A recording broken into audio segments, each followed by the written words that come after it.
our young hero, Jack. Jack is a nice, healthy, normal teenage boy.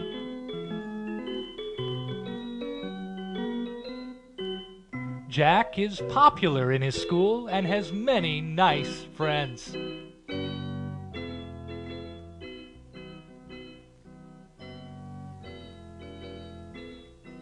Jack is an Eagle Scout. Jack plays on the varsity basketball team. Jack is an honor roll student. Jack plans to go on a mission soon. He's been preparing for it since he was 8 years old. Yes, Jack is a fine young man, but like so many of our developing young men today, Jack has been tempted by an immoral activity: self-abuse. Masturbation is a technical term for an act our Heavenly Father calls self-abuse. If any of you have been seduced into this immoral act of depravity, be assured that you can be cured of your difficulty if you determine it must be so. For that is the first step. That is where we begin. You must decide that you will end this practice. And when you make that firm decision, the problem will be greatly reduced at once. If you truly make up your mind, you'll have the strength to resist any tendencies and temptations which may come to you. Let's observe the following guidelines with our friend, Jack. Refrain from drinking large amounts of fluids before retiring. Keep your bladder empty. Never touch the intimate parts of your body except during normal toilet processes. Avoid being alone as much as possible. Find good company and keep this company. Be outgoing and friendly. Force yourself to be with others and learn to enjoy working and talking to them. Use principles of developing friendships that are found in such books as How to Win Friends and Influence People by Dale Carnegie. However, if you are associated with other persons having this same problem, you must break off their friendship. Never associate with other people having the same weakness. Don't suppose the two of you will quit together. You never will. You must get away from people of that kind. Just to be in their presence will keep your problem foremost in your mind. For that is where it really exists. Your mind must be on other and more wholesome things.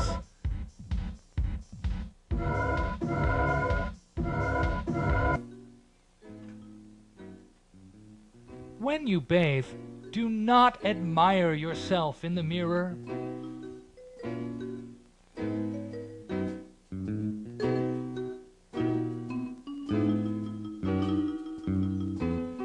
Never stay in the shower for more than 5 or 6 minutes, just long enough to bathe, dry, and dress.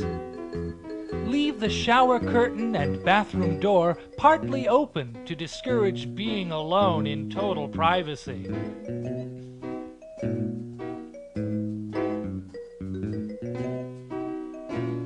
Take cool, brief showers and then get out of the bathroom and into a room where you will have some member of your family present.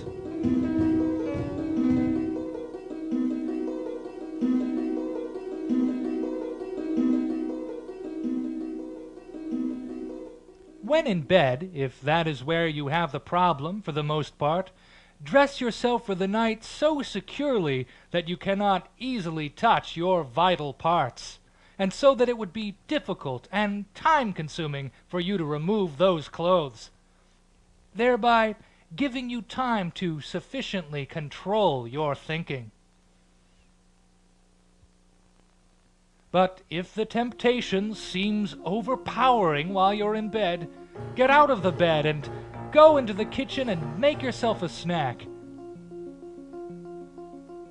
Even if it is the middle of the night, and even if you are not hungry, and despite your fears of gaining weight, the purpose behind this suggestion is that you get your mind on something else. You are the subject of your thoughts, so to speak.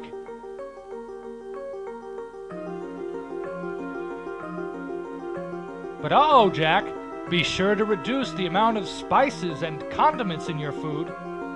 Spicy foods excite the libido. Never read pornographic material. Never read about your problem. Keep it out of mind. Remember, first a thought, then an act. Put wholesome thoughts into your mind at all times. Read good books, scriptures. Make a daily habit of reading at least one chapter of the Book of Mormon. Pray, but when you pray, don't pray about this problem, for that will tend to keep it up in your mind more than ever. Pray for faith. Pray for understanding of the Scriptures. Pray for the missionaries, the general authorities, your friends, your families, but keep the problem out of your mind by not mentioning it ever. Your testes are continually producing hundreds of millions of reproductive cells called spermatozoa. These travel up the vas deferens to a place called the ampulla.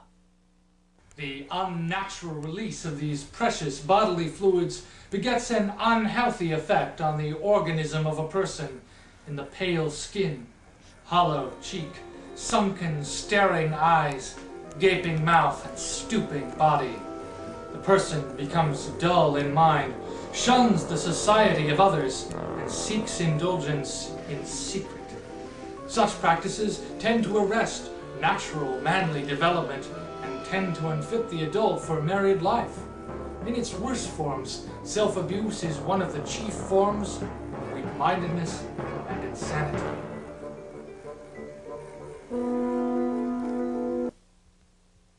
Keep a calendar near you, but show it to no one. If you have a lapse in self-control, color the day black. Your goal will be to have no black days.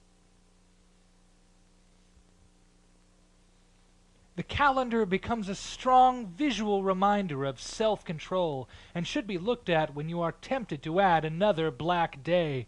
Keep your calendar up until you have at least 3 clear months. In the field of psychotherapy, there is a very effective technique called aversion therapy.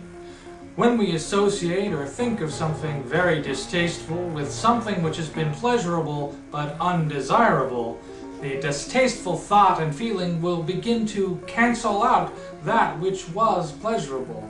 If you associate something very distasteful with your loss of self-control, it will help you to stop the act. For example, if you are tempted to masturbate, think of having to bathe yourself in a tub of worms.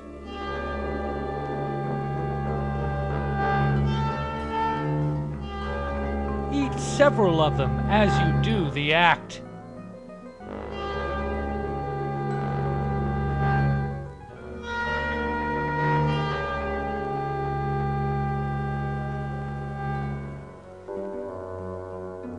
In very severe cases, it may be necessary to tightly secure your hand to an immobile object in order that the habit of masturbating in a semi-sleep wet dream condition can be broken. Do not let yourself return to any past habit or attitude patterns which were part of your problem. Satan never gives up. Be calm, confident, and on guard. Keep a positive mental attitude. You can win this fight. The joy and strength you will feel when you do will give your whole life a radiant and spiritual glow of satisfaction and fulfillment. Right, Jack? Right.